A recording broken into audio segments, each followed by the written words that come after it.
और दुख की बात यह है कि एक पढ़ा लिखा इंसान लठायत की भाषा बोलता है और हमारे प्रभारी के बारे में उनको मालूम नहीं है कि ये कौन है। ये जो आपके बीच में बैठे हुए इंसान हैं, मैं इनके बारे में आपको बताता हूं कि अगर इनके जैसे लोग कांग्रेस पार्टी में नहीं होते तो हमारे और जिग्नेश जैसे लोगों को कांग्रेस पार्टी में आने का हिम्मत नहीं होता है।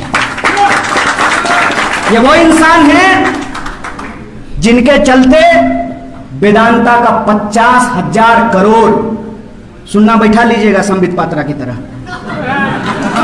50,000 करोड़ का प्रोजेक्ट बंद कर दिया कांग्रेस पार्टी के शीर्ष नेतृत्व ने आदिवासियों के हक और अधिकार के लिए। और ये जिनके प्रवक्ता इनके खिलाफ बोल रहे हैं, मैं उनसे कहता हूं कि अपने आका से जाकर के पूछिएगा ड्राइंग रूम में कि भक्त चरण दास कौन है, पूछिएगा उनको कि कौन है। समाजवादी आंदोलन के रीढ़ चंद्रशेखर जी की सरकार में ये मंत्री रहे हैं। किसी के लिए कुर्सी कुर्सी बड़ा खेला होगा, लेकिन मैं आज भी कहता हूं ये भारत है, बेईमान लोग यहां पे होंगे, लेकिन ये धरती आज भी त्याग, तपस्या और ईमानदारी से चल रही है। इस पे भरोसा रखिए। तीसरी बात वो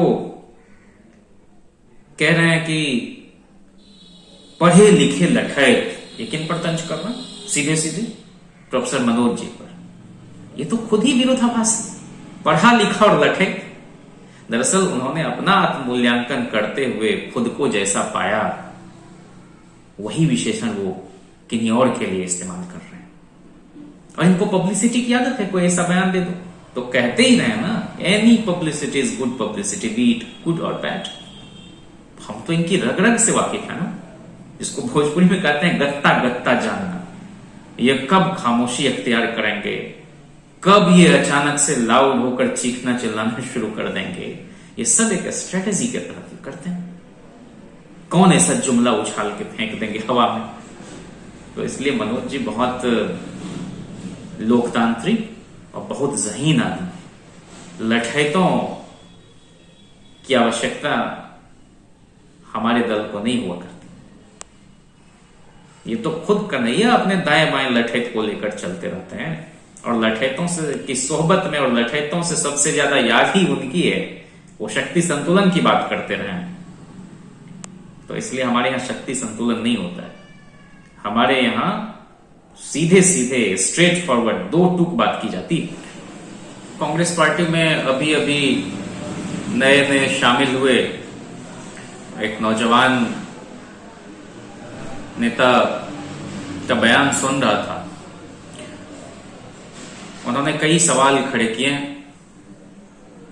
कांग्रेस स्वाधीनता आंदोलन की पार्टी रही है। कांग्रेस को किसी से सीखने की भले जरूरत ना हो, लेकिन नए नवेले नौजवान को निश्चित रूप से कांग्रेस पार्टी की तहजीब और उसकी रिवायत को सीखने की आवश्यकता है। कांग्रेस कभी भी इतना लाउड और कर्कश होने का नाम नहीं है। कांग्रेस एक तरह से सलीका, करीना और शाइस्तगी का नाम है। कांग्रेस कभी भी आत्मश्लाघा और गर्भोन्मत्तता में डूब जाने का नाम नहीं है। कि इसलिए जिस भी दल में आते हैं आप, एक कूलिंग ऑफ पीरियड होता है। आप उसकी तहजीब को, उसकी संस्कृति को अपनाते हैं, उसको आत्मसात करते हैं। लेकिन कुछ लोग आए ही हैं कांग्रेस में कॉमिक रिलीफ देने के लिए, चुटकुला सुनाने के लिए।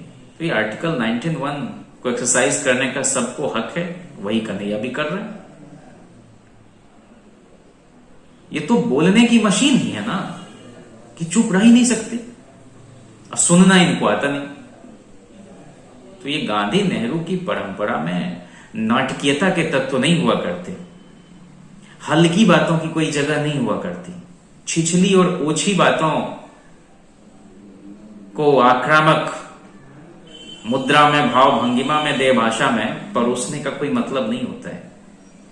और हिस्ट्री परफॉर्म करने की चीज नहीं है, वो डेंस फैक्चुअलिटी की मांग करती है। पूरे परिप्रेक्ष्य में बात रखे जाने की अपेक्षा रखती है, लेकिन ये तो सुविधाजनक ढंग से इतिहास की प्रस्तुति करते हैं। अब उन्होंने 2-3 गंभीर प्रश्न खड़े किए। एक तो ये कि पृष्ठभूमि की बात की है, राजनीति में जो लोग हैं उनके परिवार के लोग हों, इसको एक तरह से बुरे चीज के रूप में पेश किया गया। ये किस पर सवाल खड़ा कर रहा है? ये नेहरू जी को कटघरे में खड़ा कर रहे हैं, जो इस देश के बड़े नेता रहे। किन पर तंज कर रहे हैं? 1959 में नेहरू जी के जीवित रहते हुए उनके निधन से 5 साल पहले इंदिरा जी, जो इस देश की बड़ी नेता रही हैं, वो कांग्रेस पार्टी की राष्ट्रीय अध्यक्ष हो गई थी। तो आप किन पर व्यंग्य कर रहे हैं? इस तरह की बातें करके कौन सा नैरेटिव आप पेश कर रहे हैं? तो इसलिए फिर वो कह रहे हैं कि एकाध सिंधिया इधर उधर चले जाएं। जरा कांग्रेस पार्टी की हिस्ट्री को भी आप उठाकर देख लें। हेमवती नंदन बहुगुणा बड़े नेता थे, कांग्रेस पार्टी के उत्तर प्रदेश के मुख्यमंत्री रहे। उनके बेटे विजय बहुगुणा कांग्रेस में रहते हुए उत्तराखंड के मुख्यमंत्री हुए और आज बीजेपी के आंगन में झूल रहे हैं।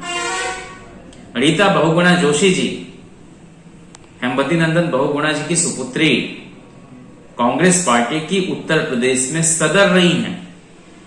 आज अजय सिंह बिष्ट के मंत्रिमंडल की शोभा बढ़ा रही हैं। एसएम कृष्णा जी इस देश के विदेश मंत्री रहे, कर्नाटक के मुख्यमंत्री रहे, कांग्रेस पार्टी ने बड़े ओहदे दी और आज वो बीजेपी का कीर्तन कर रहे हैं। शताधिक सांसद जो कभी कांग्रेस हुआ करते थे, आज नागपुर की भाषा बोल रहे हैं और भारतनाट्यम और भांगड़ा कर रहे हैं। इसलिए राहुल जी जो बार बार कह रहे हैं कि कांग्रेस के अंदर के संघी तत्व से छुटकारा पाने की आवश्यकता है, तभी कांग्रेस मजबूत होगी। तो इनको मेरी पूरी शुभकामनाएं। कांग्रेस पार्टी में शामिल हुए, लेकिन इनके पैर में जो चक्र लगा हुआ है और चंचल चित्त, तो थोड़ा स्थिर होकर काम करें और बड़बोलेपन से बाजाएं। जिस तरह की बातें वो कर रहे हैं, वो तो उसमें एक ही कहावत याद आती है कि अधजल गगड़ी छलकत जाए। An empty vessel sounds much। तो वही है। फिर वो कह रहे हैं कि 30 साल का हिसाब देना पड़ेगा। ये तो मोदी जी की ही भाषा है कि 70 साल का जवाब मांग रहे हैं कांग्रेस से। अरे मेरे भाई, जिन 30 वर्षों का आप हवाला दे रहे हैं, उन 30 वर्षों के शासनकाल में राबड़ी जी के मुख्यमंत्रित्व की अवधि में कांग्रेस पार्टी सत्ता में साझीदार रही। महागठबंधन के वक्त जिसके शिल्पकार लालू प्रसाद जी, हमारे माननीय राष्ट्रीय अध्यक्ष, उस महागठबंधन की सरकार में भी कांग्रेस पार्टी हिस्सेदार रही। तो ये किनसे आप सवाल जवाब कर रहे हैं? दूसरी बात, तो ऐसे ही ना मोदी जी भी 70 साल का हवाला देते हुए वाजपेयी एरा के 6 साल भुला देते हैं और लोगों को इसी तरह से गलत बयानी करके उलझाए हुए रहते हैं, कनफुकवा गिरोह की तरह कंफ्यूजन क्रिएट कराते हैं। दूसरी बात, वो सामाजिक न्याय की पूरी अवधारणा पर सवाल खड़ा कर रहे हैं कि सामाजिक न्याय के साथ सामाजिक एकता, डेंगू काटता है जाति देखकर नहीं, कोरोना जाति देखकर नहीं होता। ये इस खंड खंड समाज जो पाखंड से भरा हुआ है, जहां सिर्फ निर्गुण बतियाया जाता रहा, उसमें सामाजिक न्याय की सगुण अवधारणा सामने आई और वो जमीन पर उसको लाया गया, उसकी आप खिल्ली उड़ाते हो। मंडल कमीशन की रिपोर्ट का पहला 2 वाक्य क्या है? Equality exists only among equals, to equate unequals is to perpetuate inequality.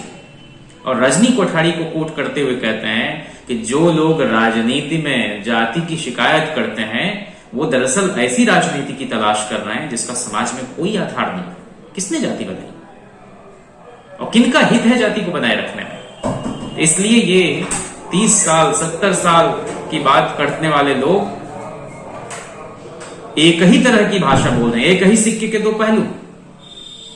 Lalu Prasad से ज्यादा बड़ा सेकुलर क्रेडेंशियल इस देश में किनका होगा। जब कभी सोनिया जी पर सवाल खड़े किए जाते रहे, उस वक्त विदेशी मूल के मुद्दे पर खुद कांग्रेस पार्टी में टूट हो गई, नेता छोड़कर चले गए, अलग पार्टी बना ली गई।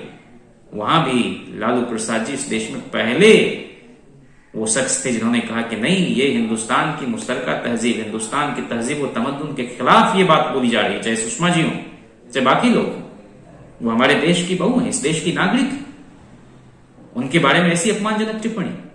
तो इसलिए जो नया नया आदमी है वो ज्यादा प्याज खाने की जो एक लत लगी हुई रहती है ना, उसी की तर्जुमानी वो कर रहे हैं। खबरों में बने रहने के लिए फोरम 4 को सब्सक्राइब करें और नोटिफिकेशन पाने के लिए बेल आइकन दबाएं।